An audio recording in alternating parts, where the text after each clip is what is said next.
Bonjour à tous, j'espère que vous allez bien, ici DinoRaptor pour une nouvelle vidéo YouTube et aujourd'hui, nouvelle vidéo format classique, mais vraiment classique, avant le live de Pokémon Jaune. Alors je pense que je le ferai vers 16 h exceptionnellement, parce que bon, il y a des choses, j'ai prévu autre chose avant, donc il se trouve que je ne pourrai pas faire le live à 15 h comme je l'avais prévu, mais je le ferai vers 16 h.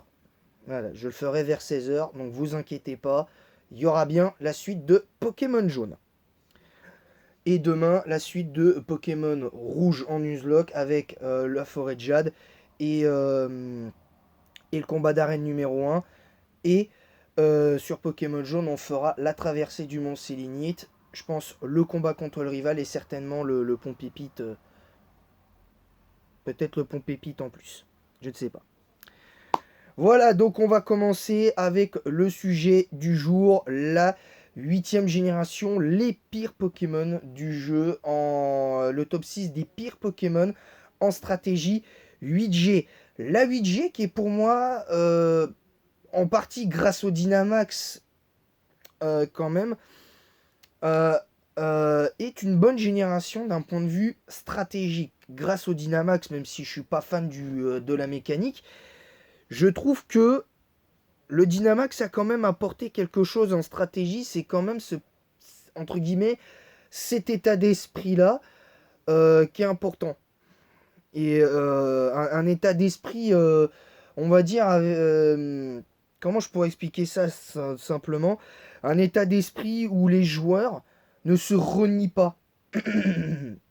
Parce que ce que je reproche aux anciennes générations quand tu joues en ligne, enfin surtout sur les simulateurs comme Shodown, ben même maintenant là à l'heure actuelle jusqu'à la 7G, quand tu joues sur simulateur, les joueurs ont l'impression qu'ils se renient en jouant que des teams défensives et là finalement tu as l'impression que c'est plus et là c'est plus vraiment le cas aujourd'hui.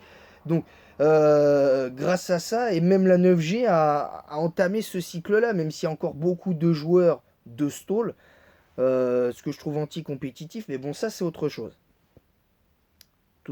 Ça c'est autre chose, mais après ce n'est qu'un avis. On va commencer le sujet du jour et on va parler du premier Pokémon. Pour moi, le premier Pokémon que je mets dans les pires Pokémon en stratégie 8G, c'est le bon vieux... c'est le bon vieux Zeraora. Alors pourquoi je parle de Zeraora? Tout simplement parce que bon, j'ai eu l'occasion une ou deux fois d'affronter Zeraora. Mais dans les faits, Zeraora, c'est un Pokémon. C'est un Pokémon que j'aurais kiffé. euh, J'aurais kiffé voir en 9ème génération. Parce que je pense que ce Pokémon aurait été bien meilleur en 9G qu'il l'a été en 7 et 8. Mais je trouve que ce Pokémon, il y a pour moi de bien meilleurs Pokémon électriques. Parce que, bon, déjà, pratiquement sans discussion, Cablifère est meilleur que Zeraora. Pour moi, Cablifère est meilleur. Magnézone est meilleur. Tokorico est un meilleur Pokémon électrique. Regieleki est meilleur que Zeraora. Et je trouve que Et je trouve que ça colle avec Zeraora, malheureusement, en 8G. Il souffre un petit peu de la comparaison. Je dis pas qu'il est mauvais en 9G. Je dis pas que c'est le plus mauvais des types électriques, parce que pour moi, il y a plus mauvais. Je pense à Elekable, il me semble, ou à d'autres Pokémon de type électrique euh, qui sont pas forcément très bons. Je pense notamment à Galvagon et aux fossiles de type dragon électrique et celui qui est, je crois, électrique glace. Donc voilà, il y a quand même, rien que cela, déjà, il y en a quand même des pires que lui. Mais je le mets dedans. Mais lui, c'est vraiment, vraiment par dépit que je le mets là. Parce que ce Pokémon, j'adore son style, j'adore son design et tout. Mais au-delà de ça, je trouve que ce qui est pas logique, c'est ses statistiques. Euh, son type et ses statistiques. Parce que ce Pokémon, pour moi, avec les stats qu'il a, aurait dû être électrique combat. Parce que je pense que ça aurait été vraiment logique dans le concept du Pokémon. Parce que en sachant que ce Pokémon a accès à Close Combat Gonflette, euh, voilà, c'est quand même important. Alors, il me semble que ce Pokémon a accès à Vampipoint. Je ne m'en rappelle plus. Il me semble que ce Pokémon a Vampipoint. Voilà, il a quand même Vampipoint. Donc il a quand même accès à de bonnes attaques. Donc je me dis que quand même, en plus, en ayant la capacité de se booster avec son attaque signature, Plasma Punch et tout, bah t'as quand même du très très lourd chez lui. Le seul truc, les deux seuls trucs que je trouve pas logique, c'est au-delà de ses statistiques, c'est le talent et le fait qu'il soit pas électrique combat. Parce que en tant qu'électrique combat, on aurait dû. Déjà pour moi, il aurait dû être électrique combat, mais son talent absorbe volt, en sachant qu'il a déjà une résistance à l'électrique, de par son type électrique pur, je vois pas l'intérêt. Parce que, bon, le truc c'est qu'à cause du type combat, ça lui rajouterait une faiblesse vol, enfin, ça lui ferait une neutralité au type vol, et bon, voilà. Une faiblesse psy, effet. Donc, t'as quand même ce petit problème-là. Alors, bon, Psy effet, Psy, c'est un petit peu mieux vu. Et défensivement, c'est un peu plus difficile. Mais bon, avec des bons Pokémon de type acier, genre Cisaiox, Metalos ou même Scalproie à l'heure actuelle, ou Scalpeureur et tout, à l'heure d'aujourd'hui, ce serait facile de la compenser, cette faiblesse. Sans trop d'efforts. Là, aujourd'hui, je pense très sincèrement qu'il faut faire attention. Je pense très sincèrement qu'il faut faire attention. Maintenant, après voilà. Le deuxième Pokémon dont je vais parler, pour moi, c'est un petit peu, euh, on va dire, presque le symbole du Pokémon, je dirais, et d'ailleurs, je viens de le dire, c'est Galvagla. Parce que ce Pokémon-là, euh, a des stats incompréhensibles, trois talents que je ne comprends pas, parce que font à la limite statique encore, mais Chasse-Neige, je vois pas l'intérêt. Absorbe-Volt, encore une fois, c'est un type électrique, donc c'est quoi l'intérêt de ce Pokémon? C'est quoi l'intérêt? Donc voilà les Pokémon cités, donc Zeraora et Galvagla. Ensuite, je mets Fenardalola en numéro 3. Tout simplement parce que, bon, avec le vécu, avant de parler de Fenardalola, Galvagla et le vécu que j'ai de Galvagla et de Zeraora en 8G, c'est pas des plus réjouissants. Je vous le dis sincèrement. En termes de, en termes de vécu, c'est pas réjouissant. Mais, parce ils ont été assez décevants. Mais bon, ça c'est autre chose. Ensuite, là, pour moi, c'est Fenardalola. Je mets Fenardalola parce qu'en fait, je trouve qu'en 8G, il est moins fort qu'en 7. Parce qu'en 7G, l'avantage qu'il avait, c'est que même s'il a une double faiblesse au type acier, c'est que là, il pouvait plus profiter de son talent à l'air neige. Tandis que pour moi, en 8G, en 8G, pour moi, c'est plus difficile pour lui. Et lui aussi, je le mets vraiment par défaut avec Zeraora, au contraire de Galvagla qui, très honnêtement, n'avait rien à faire en 8G, ce Pokémon, tout court. Il a rien à faire là, lui, ce Pokémon. Mais après, j'ai déjà joué ce Pokémon-là en 8G. Mais on a que ce soit peut-être que vraiment dans certains archétypes il peut s'insérer, mais c'est pas là c'est pas vraiment le cas pour moi, très clairement. Ensuite, le prochain Pokémon, pour moi, les gens vont peut-être me détester à ce niveau-là. Vont peut-être me détester, mais je mets l'Agron. Parce que l'Agron, même si aujourd'hui en 9G, c'est plus le Pokémon que c'était, mais l'Agron, c'est le Pokémon numéro 4. Après Zeraora, Galvagla et, et, euh, et celui que je vous ai cité, là, Fenardalola. Je mets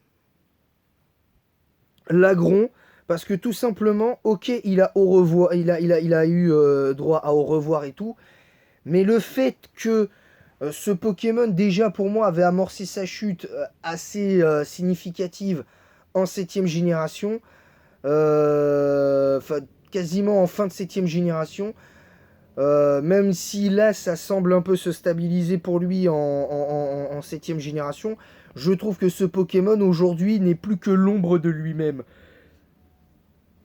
Et en 9G, malheureusement, enfin en 8G, pardon, c'est pas suffisant. Parce que certes, t'as ébullition, t'avais encore ébullition et toxique dans cette gène. T'as les pièges de roc, ce que t'as encore aujourd'hui, ce qui te sauve encore un peu. Mais là, très sincèrement, tu veux faire quoi en fait? Tu veux faire quoi? Rien. Il y a de bien meilleurs types eau, je pense à Roigada tout court. Il y a, il y a d'autres Pokémon de type eau qui sont meilleurs que lui. Et là, je vous ai cité Roigada. Mais en termes de type eau en 8G, pour moi, c'est simple. Il y a quand même. Comment ça s'appelle? Il y a Azumarill qui est meilleur. Il y a Stakuda. Il y a Bekipon. Il y a Colomar pour moi est meilleur. Crapustule est meilleur. Euh, euh, Flagados est meilleur. Enfin bref, voilà, je vous en ai cité plein. Et voilà. Et lui aussi, ça me fait pas plaisir parce que. Parce que Zeraora, ça me faisait pas plaisir de le mettre. Fenardalola, ça me faisait pas plaisir de le mettre. Et lui non plus. Parce que c'est des Pokémon qui ont un vrai potentiel, mais qui aujourd'hui ne peuvent plus faire grand chose. Parce que comme on entend souvent le phénomène de power creep, bah, le fait qu'il y ait de plus en plus de Pokémon, de nouveaux Pokémon qui ont pas forcément un meilleur move pool, mais qui sont en termes de statistiques et en termes d'options bien plus forts que l'Agron et les trois autres Pokémon que je vous ai cités. C'est très, très compliqué à ce niveau-là. Le prochain Pokémon, le cinquième, là par contre je vous cite Noacier parce que pour moi, autant en 5, 6, 5e, 6e et 7e génération, il a ce côté un peu anti-compétitif mais qui est gérable. Autant là, en 7e génération, pour moi, c'est de moins en moins gérable. Parce que Noacier, franchement, excusez-moi, mais bon, là, il n'est pas disponible en 9G malheureusement, et tant mieux. Mais en 8G, c'est infernal ce Pokémon. Parce que entre les teams euh, où il pouvait s'insérer, des teams en bulky offense où j'en ai vu 2-3, où il pouvait s'insérer avec ses sets de Vampigraine et tout. Là, ce Pokémon, c'est pas possible. C'est en 8G, c'est infernal parce que entre Vampigraine, les picots et tout ça, non, c'est pas possible quoi. C'est c'est juste pas possible. Ce Pokémon était juste infernal, surtout avec le casque brut. C'était infernal. Donc voilà, les Pokémon que je vous ai, les 5 Pokémon cités. Noacier. Ah oui, Zeraora. Fenardalola. Galvagla. Lagron. Donc voilà les Pokémon que je vous ai cités. Et enfin, le dernier, alors lui c'est pareil, c'est par défaut, c'est Elector de Galar. Parce que j'ai du mal avec ce Pokémon parce qu'il a un potentiel réel. Mais franchement, ce Pokémon, euh, même si je crois qu'en 9G, bon, c'est pas non plus la, c'est pas non plus la folie furieuse pour ce Pokémon. Je trouve que Elector de Galar, malheureusement, il souffre de la comparaison avec, avec le bon vieux, avec le bon vieux Brutalibri, qui est pour moi bien meilleur que lui. Mais voilà, après, c'est autre chose. Après c'est vraiment, vraiment autre chose. C'est vraiment, c'est vraiment autre chose. Donc voilà les 6 Pokémon que je vous ai cités. Noacier, Zeraora, Fenardalola, Galvagla, Lagron et, et tout ça. Et enfin, le dernier que je vous avais cité, le dernier c'était Elector de Galar. Donc voilà, j'ai cité ces 6 Pokémon. Maintenant, après, vraiment chacun son avis. Moi, personnellement, je trouve que ce Pokémon, il y a des Pokémon en 8G qui, malheureusement, sont pas forcément à la hauteur. En fait, la 8G, je la vois un peu comme la 5G avec beaucoup de mauvais Pokémon et très peu de masterclass. Parce que c'est un petit peu le problème et le paradoxe de la 5G qu'on a vu, que j'ai compris en 8G. Et alors que la 9G, par exemple, pour moi, ça fait plus écho à la 6 et 7G, où tu as beaucoup de très bons Pokémon et très peu de mauvais, tout simplement. C'est aussi simple que ça. Voilà, voilà, donc c'est tout pour moi. J'espère que cette vidéo vous aura plu. N'hésitez pas à vous abonner en masse si ce n'est pas déjà fait. On est à 45 abonnés des 200, avec l'objectif 1000 abonnés. N'hésitez pas aussi à mettre un pouce bleu, à activer la cloche pour avoir les notifications de mes prochaines vidéos sorties qui sortiront et les lives, futurs lives aussi à venir.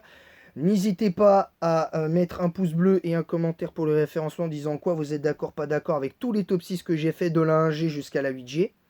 Donc 1G, 2G, 3G, 4G, 5G, 6G et 7G que j'ai fait hier. Évidemment, dans les commentaires, n'hésitez pas à mettre aussi votre top 6 de... Excusez-moi, je vais juste répéter cette partie.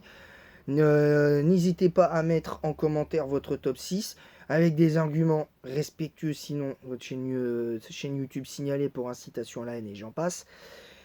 Tout commentaire moqueur et insultant envers la voix de l'interlocuteur, son physique, son orientation sexuelle, politique et j'en passe, vous serez ban de la chaîne pendant un long moment, jusqu'à ce que ça rentre dans votre tête.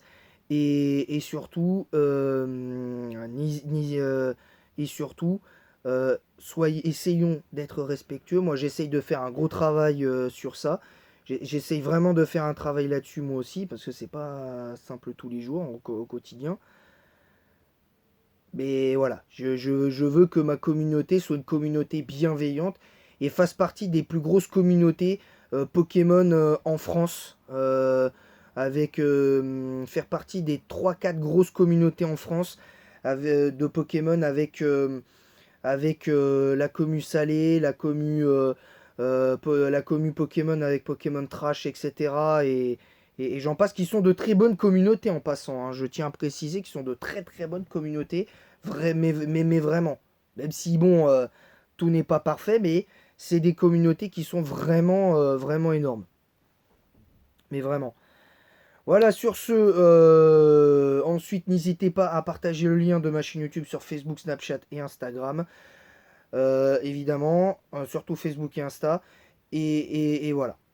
Voilà. Sur ce, la dernière annonce, le programme de ce week-end. Là, j'ai fait cette vidéo-là. Normalement, je vous ferai à 16h le live Pokémon jaune, suite de Pokémon jaune. Le programme de ce live va être très simple. On n'aura que 2 Pokémon. Techniquement, on n'aura que 2 Pokémon dans la team. Mais j'ai attrapé des Pokémon en plus. Hors caméra que je me suis permis de capturer. Je n'ai pas pris par exemple le Pokémon, enfin le Magikarp qui est dans le centre Pokémon du Mont Sélénite parce que devant le Mont Sélénite parce que ça sert un peu à rien. Ça sert un peu à rien. J'ai attrapé un, comme vous l'avez vu à la fin du live, un Pierre Fabec. J'ai attrapé un Nosferapti et un Ratata, mais malheureusement ces deux-là sont partis aux oubliettes. J'espère que on aura d'autres Pokémon. J'espère qu'on aura d'autres Pokémon. Voilà. Comme ça, j'aurai pas à vous montrer la boîte PC pour ça. Maintenant, voilà, le programme c'est ça. Donc on fera la traversée du Mont Sélénite, le pont, le combat contre le rival et certainement l'histoire du pont Pépite pour récupérer certainement les deux prochains Pokémon qu'on devra essayer d'avoir, c'est-à-dire Bulbizarre et Salamèche, qu'on essaiera d'insérer dans la team. Et enfin, faudra qu'on essaye d'avoir faudrait qu'on essaye d'avoir dans la team les 3 starters pour Pokémon jaune. Et voilà. Et enfin, pour la suite de Pokémon rouge, on a été contraint de revenir au début suite à ma défaite face à Ondine, malheureusement. On n'avait aucun nouveau Pokémon à mettre en place, donc on pouvait décemment pas affronter Ondine, c'est dommage. Mais là, on va refaire avec l'aventure avec un autre starter, Carapuce alias Aqua. Donc là, on fera la forêt de Jade, on fera l'arène, et si c'est pas trop long, si ça dure pas trop longtemps, on peut éventuellement faire le Mont Sélénite. On peut éventuellement faire le Mont Sélénite. Mais voilà. Voilà, c'est tout. Sur ce, c'est fini pour le programme de ce week-end. Je pense que par contre, la semaine prochaine, il n'y aura pas de live. Le week-end prochain, il n'y aura pas de live. Samedi et dimanche, il n'y aura pas de live. Pour la simple et bonne raison qu'on sera en pleine semaine de Noël. Et je ne pourrai pas faire de live entre temps. Je vous le dis, je ne pourrai pas. Et voilà. Je ne pourrai pas. J'essaierai, si j'ai du temps, sauf si vraiment j'ai du temps, peut-être que je calerai ça en semaine. J'essaierai de caler ça en semaine. Mais du 24 au 25, il n'y aura pas de live. Je vous le dis, il n'y aura pas du tout de live. Voilà, sur ce, je vous laisse. Et en attendant la prochaine, que la passion Pokémon vous guide. Je vous souhaite à tous un très bon week-end. Que la passion Pokémon vous guide. Et à bientôt, les amis. Et vous êtes comme ça, je vous adore, les gars. Merci à tous.